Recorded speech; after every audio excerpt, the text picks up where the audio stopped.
Good evening. This is the Elliott Wave daily update for the S&P 500 and the Nasdaq 100 for Thursday, August the 22nd, 2024. We got our answers today, at least on our near-term basis. So trying to keep with the new habit of how I want to and what I'm going to cover, I'm going to focus on the trading. There were different things that took place, but more than ever, the market gave us a pretty clean sign of likely what's complete up to this point, and what we can now hopefully expect to unfold over tomorrow and maybe into next week. And so here, starting with the S&P, I'm on the 1-hour chart. I believe what happened today, the market did go up. The market did move to a new high. It got up to 56.65. And that actually was a resistance level, albeit on the lower end of what I thought, because it was 0.618. But it came in, hit it right on the nose, and rejected. And in that process of rejecting, and in my view, what I saw starting to happen, I believe, was the risk off. And it could be just in preparation for tomorrow's expiration. There were many factors. More importantly, what did take place was levels. There was a space up there, so it became more difficult to sustain one side or the other. So I believe that what kind of happened is it just drifted lower, which started to trigger things coming down.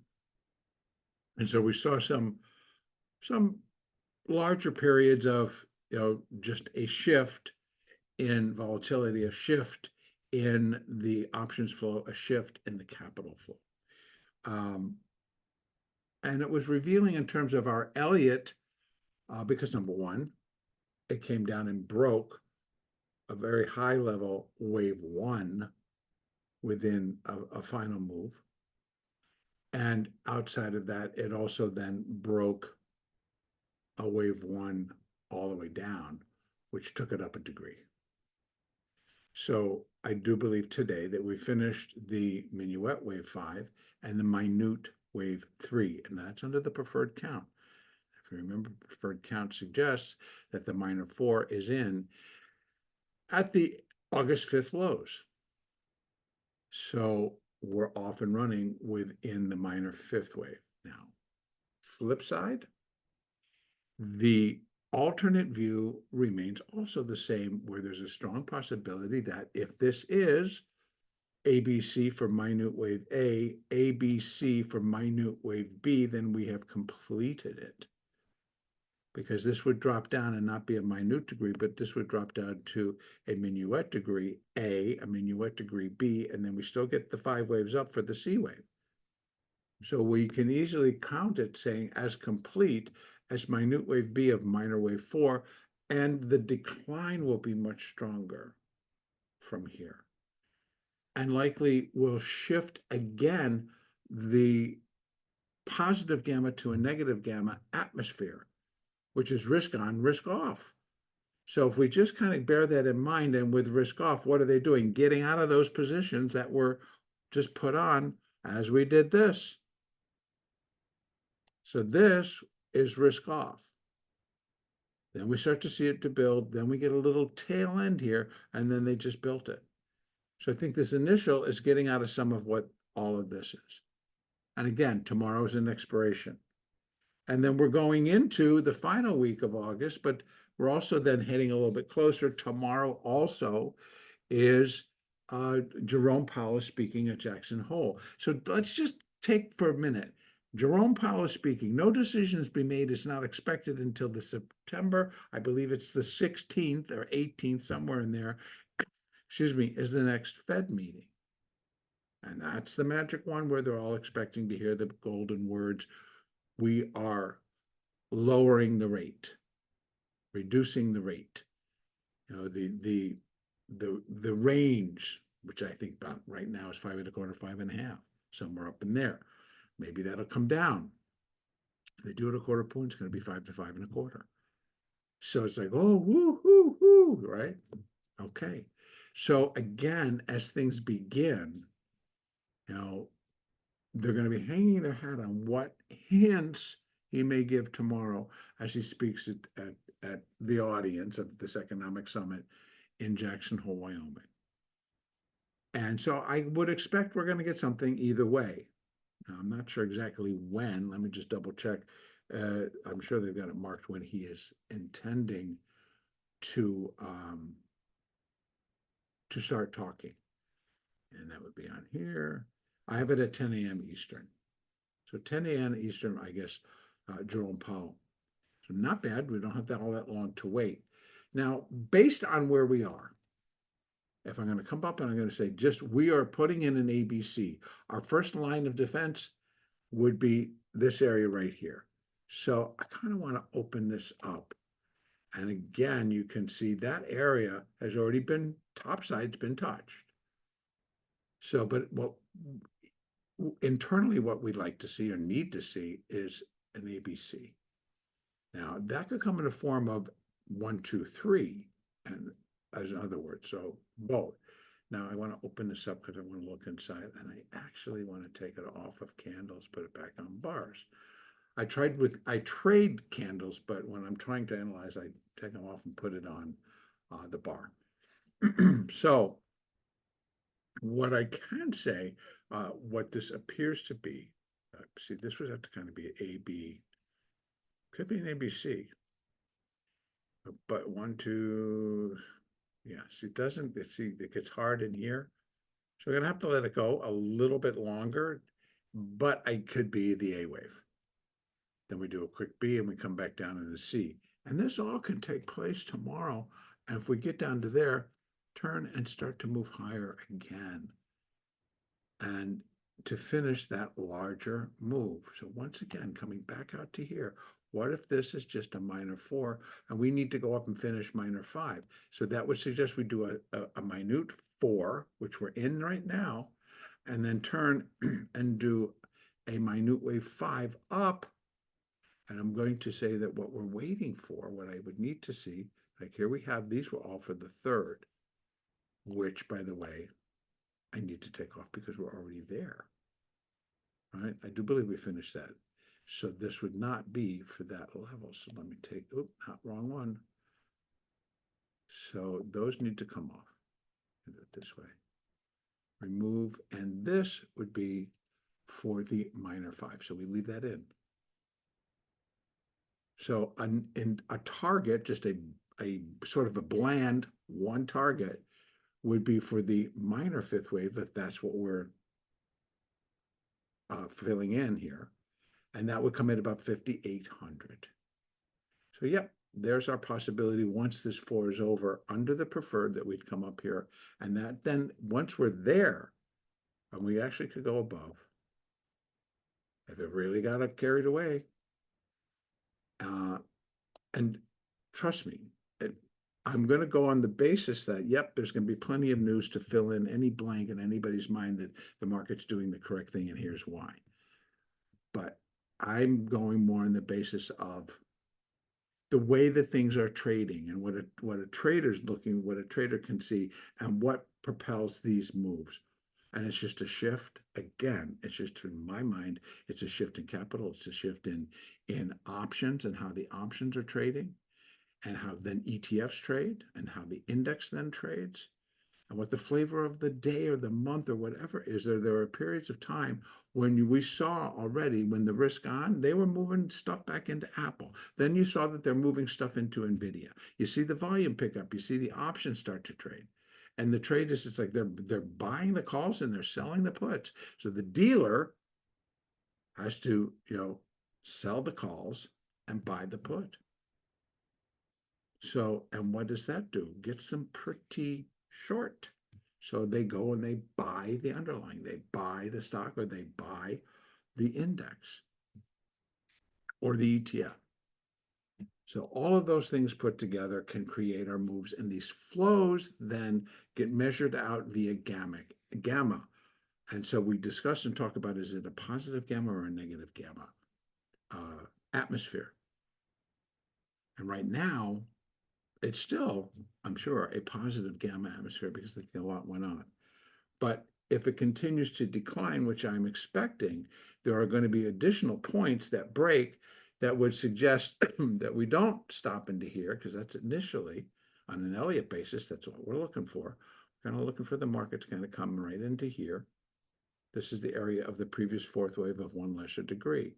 But that fits Fibonacci-wise? Yeah, it does, because here's 0.236. It's a little bit below, so it's between the two. Most common is here, so that would equal 54.80. And then we have the 50% retracement of this move from that low to that high. 50% retracement is 54.23. All of them are acceptable levels as long as we'll be able to see an ABC. So being that I think this might be A, we get a little bit of a B, and then we come back down into C, I would suspect that we're going to actually break that and likely end up closer to here. If I had to draw in a no, do not penetrate zone or a zone on my chart that would basically, let me just see if I can get this all straight. All right, so this actually is 53.59, and this is, you know what I do? I go like this. 53.59, good. And the endpoint, nope, should be 53.59.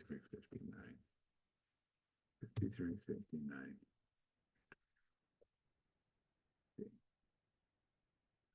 So now it's straight across. So that red line would be where this, if this is a minute wave 4, where it would cross minute wave 1 and invalidate. Then it is going to be left as an ABCB, and we are going to be heading down below here. But yes, we actually need to let it come out that low.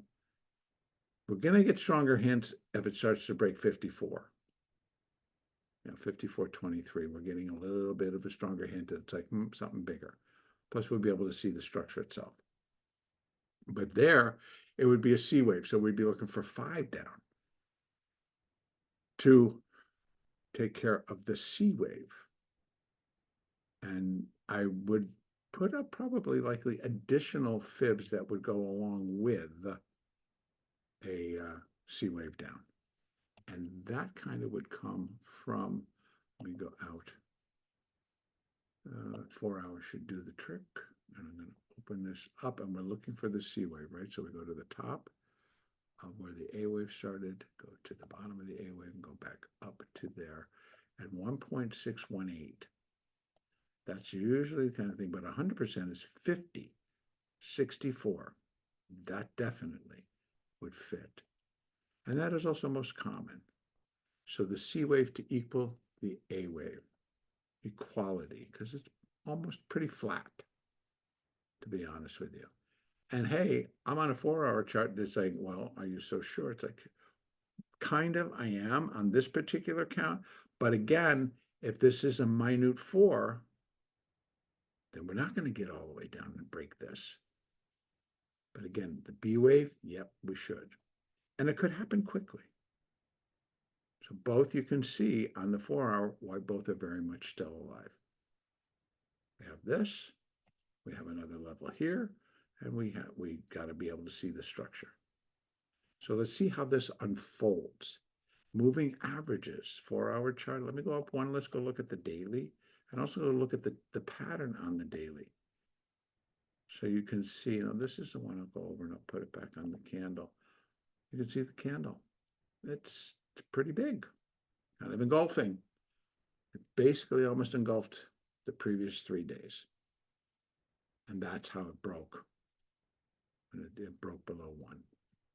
So it takes out the whole thing and brings us down into here. But moving averages, they're actually just starting to crest on the daily. But flat, like I suggested, 20, wanting to go flat. This will go flat, another stronger down day, they both will turn. And it won't take very much to get the 20 below the 50, which will just set us back into a little bit stronger downward pull. All right. So that is the S&P. Let's go over and take a look at the Nasdaq. Same factors, okay? And here let me go. Actually, we'll just look at since I'm right here, I'm going to look at the moving averages. Remember, this is the one that it was the Nasdaq. It was like, boy, these moving averages never really got themselves all in proper alignment. So how easy it's going to be to line them back up to go down, because still got a ways to go. But here's the 13 and it's cresting and it closed, or the low sits right on top of it. Any additional weakness, it's going to throw that this way, and the 20 will crest and return and start to drop as well. But that still could just suggest we get a little bit bigger of a couple more bars down into here, at least one. But that would include that we rise up in a little bit of a B wave, we come back down in a C wave. All can happen tomorrow. We could finish a minute wave 4 and go. Just saying, that could happen. But what we're getting advance notice of the continuation and the downside, and it'll be worth playing in all the various ways that we can take advantage of it. All right, that's the daily. I'm going to bring this down to the hourly chart, and again, we'll take a look to see what actually, here was the weakness, and let me go back out and change this back over to the bar because it becomes much clearer to actually see. And everything kind of followed through. That rejection off of the high, which also met resistance, actually went above it because our resistance was 20,014. Excuse me. Then it went to 20,015 was the high. 20,025 was the high. And the downside did break below the wave 1, so they made sure that this was complete, which put that 5 up here. And that 5 then completed the minute wave 3. So as the preferred count still shows, the minor force here, and now the minute third wave out of minor 5 is complete, and we're looking for that 4th. Initially, it did come down into the zone. In fact, I was thinking, are you going to go down and meet the zone? And of course, it got pretty low, and then it stopped and just went out and closed. So additional weakness will push it to where we're here. So our range initially was there.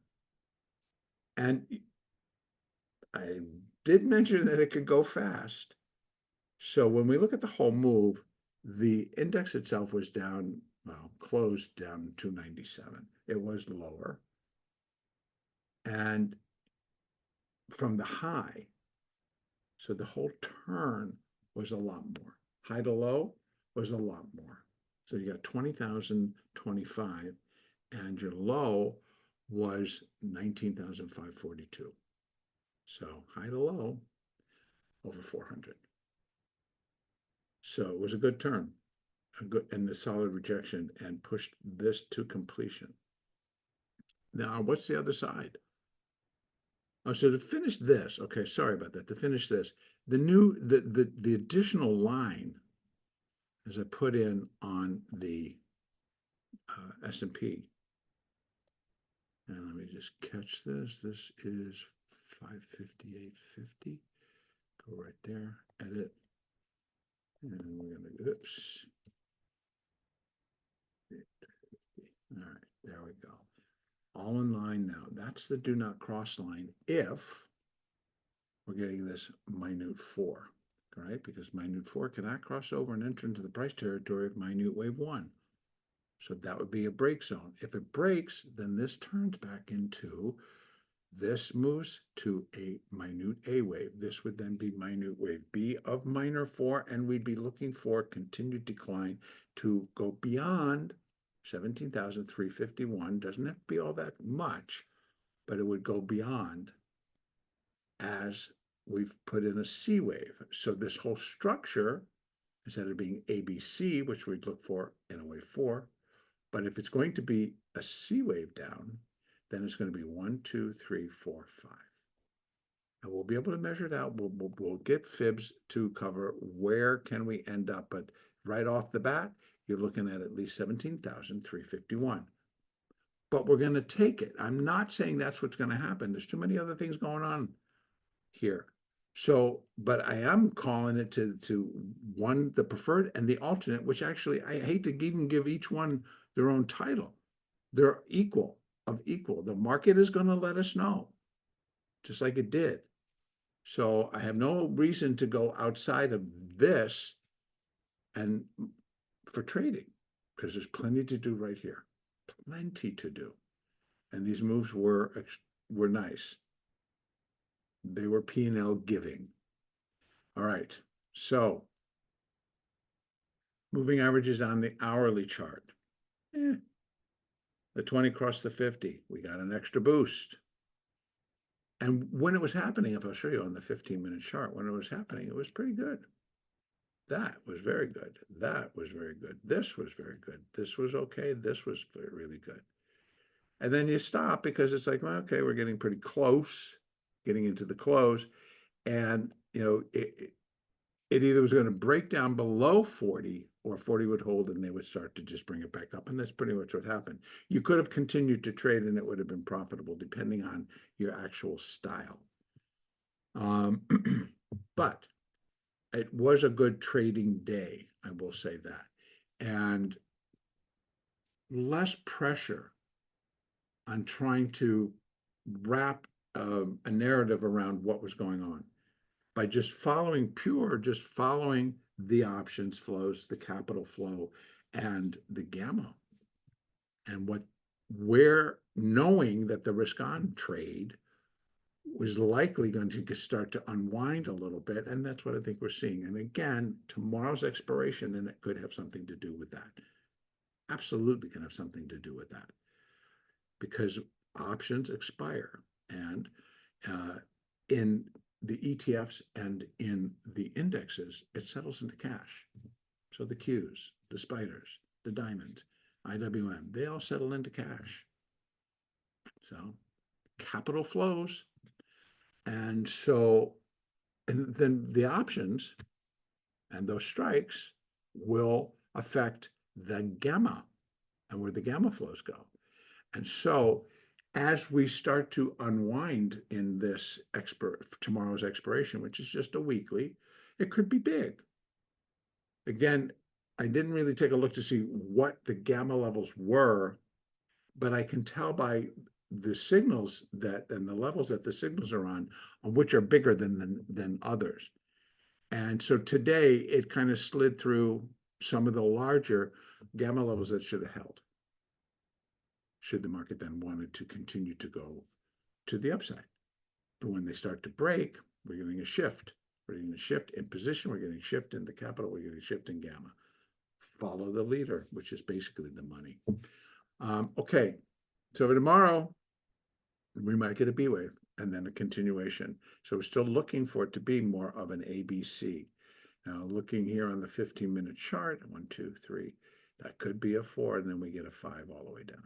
And it's not the prettiest, but you can pretty much put it together. You could look at it on a line chart as well. There's the high. Right, yeah, see, 1, 2, 3, 4, 5. Not the prettiest, but then again, you will see them, but this is more like how the markets actually trade. They're not as pretty as the lines that are driven and made in the guidebooks. All right, going back out to that hourly chart for tomorrow. Now, what we got Jerome. Jerome will be talking, and that starts at 10 a.m. And then also at 10 a.m., just probably before he begins, we will find out new home sales. All right, so I got a very good, thank you, Reed, by the way, gave me a very good idea in terms of making a separate video, which I hope to do tomorrow, which is going to detail more the trade room. I think it's really been great. And for example, even today, not that it's a rule, but I always tell people, it's like, if you have a goal on your day and you meet that goal in the first 15 or 20 minutes, wow, you're done, because you get to come back and do it again tomorrow. And so if your goal is X amount per day and X amount per week, then when you meet your goal, you go out and have the balance of the day is yours. So I'm leaving that out there. But today, again, in the trade room, the members that were there were all done before we were at the top of the hour. So the market opens at 9:30. They were all done by 10 prior, and one often had really great days. So again, I want to detail that a little bit more. And again, we're set up for day traders. And so if you've had a thought about being it or whatever, I am going to try to put together a clean video, which is me and charts, and talking about what we're looking at. All right. So look for that. Also, the weekly update will be coming out maybe tomorrow, maybe on Saturday. We'll see. But the latest should be Saturday. Have a great weekend, everybody. Have a great trading day tomorrow.